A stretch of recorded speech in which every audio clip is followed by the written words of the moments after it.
زیب اس میں بیلنس کرنے کے لیے اس تحریر کے اندر کہ اڈیالہ جیل سے کچھ فاصلے پر عمران خان کی بہنوں کے ساتھ پرتشدد سلوک شرمناک ہے، سڑک کنارے بیٹھی پرامن معمر خواتین کی تضییق سے بے وجہ بدنامی ہوئی، اور پھر آگے چل کر کہا گیا کہ وطن کی تاریخ گواہ ہے کہ جس کسی نے طاقتور مخالف بیانیہ اپنایا اس کی سیاست کو 4 چاند لگ گئے۔ ابھی نہیں لگے جناب موصوف، عمران خان صاحب کی سیاست کو تو 4 چاند بڑے عرصے سے لگے ہوئے ہیں، بڑی طویل عمران خان صاحب کی جدوجہد ہے۔ بار بار اس معاملے کے اندر جنرل باجوہ اور جنرل فیض کو لایا جاتا ہے، تو وہ تو جناب اب چلے گئے نا، آپ بھی کوئی بیانیہ اختیار کر لیں۔ اس وقت تو تمام کی تمام طاقتور حلقے آپ کے ساتھ ہیں، اسٹیبلشمنٹ آپ کے ہاتھ میں ہے، اور عدلیہ جیب کی گھڑی اور ہاتھ کی چھڑی سب کچھ ہے نا۔ عدلیہ اسٹیبلشمنٹ اس وقت نون لیگ اور پیپلز پارٹی کی جیب کی گھڑی ہے، ہاتھ کی چھڑی ہے، تو اس قسم کی مقبولیت آپ بھی لے لیں۔ کہتے ہیں جناب ایک عرصے سے عمران خان صاحب کی اپنی بہنوں سے ملاقات بند ہے،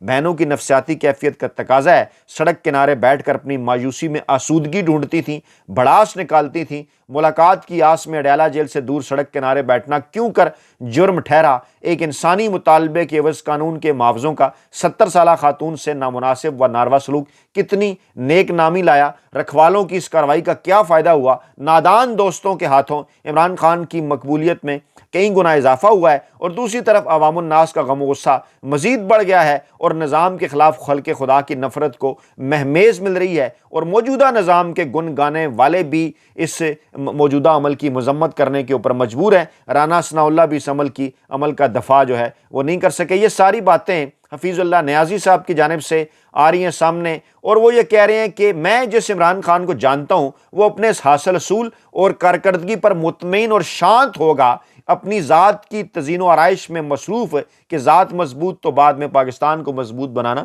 آسان ہوگا، بغض بھی تو نکالنا ہے۔ حفیظ اللہ نیازی صاحب نے موصوف کہتے ہیں کہ اچنبے کی بات ہے، نہ حیرانی کہ آئے دن سیاسی اور نیم سیاسی شوشے چھوڑے جاتے ہیں، کبھی عمران خان کی تیسری جگہ منتقلی، حالانکہ آپ خود یہ بات فرما چکے ہیں، کبھی جنرل فیض کے ٹرائل پر خبریں لیک کرنا، آپ خود بھی یہ بات کہہ چکے ہیں، کبھی عمران خان کو بطور گواہ فیض ٹرائل کا حصہ بنانا، کئی ارادے باندھے سوچ کر توڑے جا چکے ہیں۔ پچھلے 3 دنوں سے من پسند میڈیا اینکرز کو جنرل فیض حمید ٹرائل اور اس کے ممکنہ انجام پر خبریں فیڈ کی گئی ہیں۔ میں ایسی خبروں کو خاطر میں نہیں لاتا، اپنی ایسی تدبیر کرنے والوں کی عقلی حدود و قیود سے کما حقہ ہوں واقفیت ہے، اور عمران خان کی مقبولیت نیا تجربہ نہیں، 1970 میں بھی اسی قسم کا معاملہ ہوا تھا۔ آنے والے دنوں میں عمران خان اور ملکی نظام دونوں کے مستقبل پر بے یقینی کا راج ہے، اور خاطر جمع عمران خان کا ملٹری ٹرائل تذبذب کا شکار رہنا ہے، ارادے باندھنے، سوچنے اور توڑنے میں خرچ ہوں گے، جس نے موجودہ سیٹ اپ کو ساتھ ساتھ متزلزل رکھنا ہے۔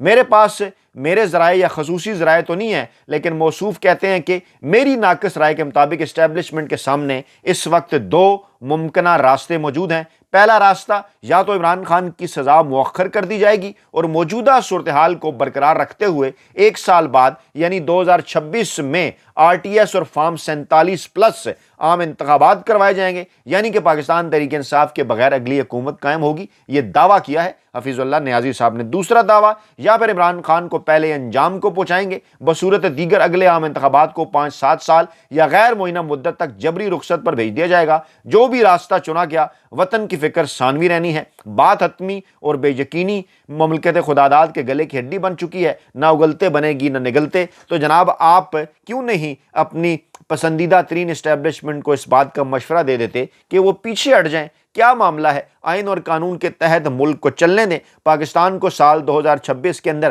نئے عام انتخابات کی جانب لے جائیں، اور اقتدار جناب سیاستدانوں کے حوالے کر دیں۔ اس میں کیا امر مانے ہے؟ آپ کو یقینی طور پر شاید امر یہ مانے ہو کہ آپ کو آئین اور قانون کے اوپر اس حوالے سے عمل کرنا ہوگا۔ روایتی سیاسی مافیا کو اپنی روایتی سیاسی دکانیں بند ہوتی نظر آ رہی ہیں۔ پاکستان کی طاقتور اسٹیبلشمنٹ اور عدلیہ جو پاکستان میں گزشتہ 75 برسوں میں حکومتیں بنانے گرانے میں اہم ترین کردار ادا کرتی رہی ہے، انہیں اس بات کا اندازہ ہو چکا تھا عمران خان صاحب کی اٹھان، عمران خان صاحب کی اڑان کے ساتھ ہی، کہ اب گویا کہ تمام تر معاملات ان کے ہاتھوں سے نکلتے جا رہے ہیں، اور یہ معاملہ پاکستان کی انتخابی، آئینی، قانونی، سیاسی تاریخ میں پہلی مرتبہ ہوا ہے کہ کوئی ایک شخص اس طرح سے ڈٹا رہنے کے بعد پوری پاکستانی قوم کی امیدوں کا مرکز بن چکا ہے۔ 25 کروڑ پاکستان کی آبادی ہے جناب، اور اس میں 60% سے زائد آبادی ان نوجوانوں کی ہے جن کی عمر جناب 30 سال سے کم ہے۔ جی ہاں، میں ریپیٹ کر رہا ہوں، 30 سال سے کم عمر کے نوجوانوں کی تعداد 60% سے زائد ہے، جو کہ اسٹیٹ بینک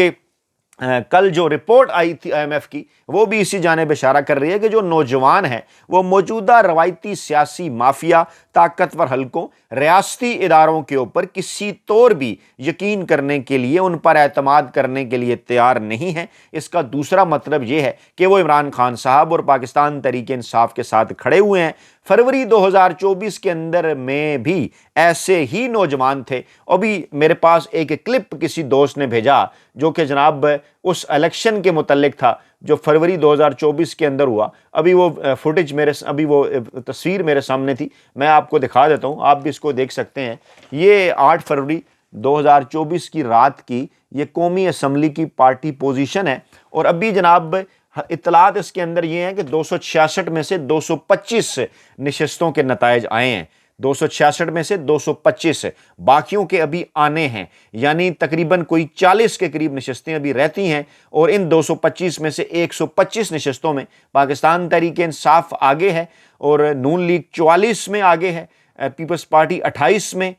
MQM 9، JUI 4 اور ادرس 15۔ یہ جناب صورتحال ہے کہ جناب 125 حلقوں کے اوپر پاکستان تحریک انصاف کے امیدوار رات 9:21 تک آگے تھے۔ اس کے بعد کیا ہوا؟ یہی سکندر سلطان راجہ صاحب کی ایک پراسرار موو سامنے آتی ہے۔ رات کو وہ نکلتے ہیں الیکشن کمیشن سے، خصوصی احکامات کی اطلاعات آتی ہیں۔ اس کے بعد پھر رات 10 بجے کے بعد پاکستان میں انسانوں کے ووٹ کاسٹ کرنے کا وقت تو پہلے ہی ختم ہو گیا تھا، خلائی مخلوق کے ووٹ کاسٹ کرنے کا وقت جو ہے وہ شروع ہوتا ہے۔ اس کے بعد پھر جعلی فارم 47 بنائے جاتے ہیں، جن کے نتیجے میں 125 نشستیں اس وقت جن پر پاکستان تحریک انصاف آگے تھی بقول اس ٹی وی چینل ایکسپریس کے، اور مزید ابھی 25 کے نتائج آنا باقی تھے، یعنی 150 کے قریب سے زائد سیفلی کہا جاتا تھا کہ PTI نشستیں جیت رہی ہے، وہ جناب رہ گئی 90۔ حالانکہ آخری نتائج آنے تک پتہ یہ چلا تھا کہ پاکستان تحریک انصاف نے 180 نشستوں کے اوپر کامیابی حاصل کی،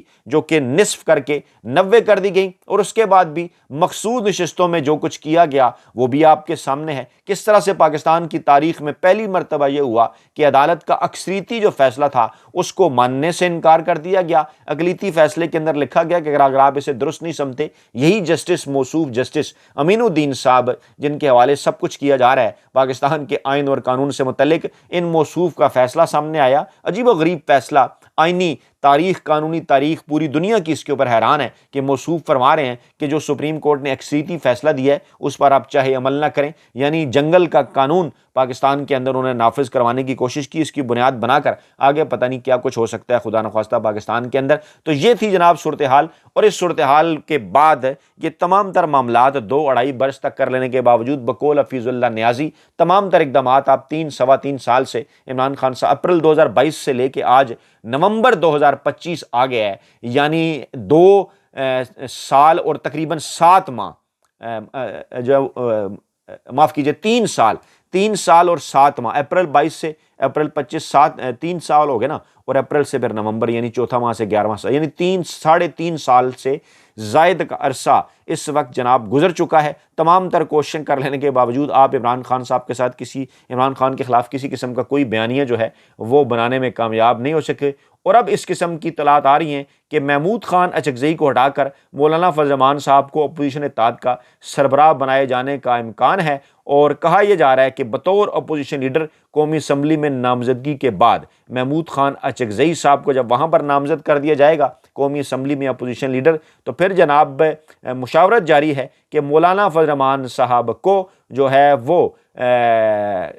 جو اپوزیشن اتحاد ہے سڑکوں کے اوپر جو ممکنہ طور پر تحریک چلانے کا ارادہ رکھتا ہے، اس کی سربراہی مولانا فضل الرحمان صاحب کو دیے جانے کے امکانات کے اوپر غور کیا جا رہا ہے۔ اگرچہ اطلاعات یہی ہیں کہ اس پر ابھی تک پاکستان تحریک انصاف کی قیادت کے اندر اختلافات موجود ہیں۔ کہا یہ جا رہا ہے کہ جب تک عمران خان صاحب سے ملاقات نہیں ہوتی اس وقت تک اس معاملے کو آگے نہیں بڑھایا جا سکتا۔ مولانا فضل الرحمان سے پہلے محمود خان اچکزئی اس بات کا دعویٰ کر چکے ہیں کہ اگر اسٹیبلشمنٹ اور حکومت راضی ہوتی ہے تو وہ عمران خان صاحب سے کئی اہم معاملات کے اوپر جناب دستخط کروانے کے لیے تیار ہیں۔ اس قسم کی خبریں بھی آ رہی ہیں کہ سپریم کورٹ آف پاکستان کے اندر اجلاس ہوتا ہے اور اجلاس میں اس بات پر اتفاق نہیں ہوتا اجتماعی استعفے کی تجویز پر، لیکن بہرحال یہ تجویز سامنے ضرور آتی ہے۔ اطلاعات یہ ہیں کہ 14 نومبر کو جو اجلاس ہوا ہے، اس اجلاس کے اندر جو ہے وہ جج صاحبان کی جانب سے اس کی تجویز سامنے آئی کہ رد عمل دیا جانا چاہیے، اور یہ جو رد عمل ہے یہ سپریم کورٹ کے 13 ججوں کے استعفوں کے متعلق ہو سکتا ہے یا نہیں۔ آئندہ آنے والے چند دن اس حوالے سے انتہائی امپارٹنٹ ہے۔ مولانا فضل الرحمان کا سیاسی دھماکہ اہم اس لیے ہوگا اور اس کو اس لیے بھی اہم ڈیولپمنٹ قرار دیا جا رہا ہے کہ مولانا فضل الرحمان صاحب کے متعلق یہ دعویٰ ہے کہ ماضی میں بھی حکومتیں گرانے کے اندر جناب ان کی جو اسٹریٹ فورس ہے وہ اہم کردار ادا کرتی رہی ہے، اور یہ صورتحال مکمل طور پر تبدیل ہوتی نظر آ رہی ہے۔ اپنا بہت خیال رکھیے گا، دعاؤں میں یاد رکھیے گا۔ نئی ویڈیو کے ساتھ جلد حاضر ہوں گے۔ اللہ نے کے بعد۔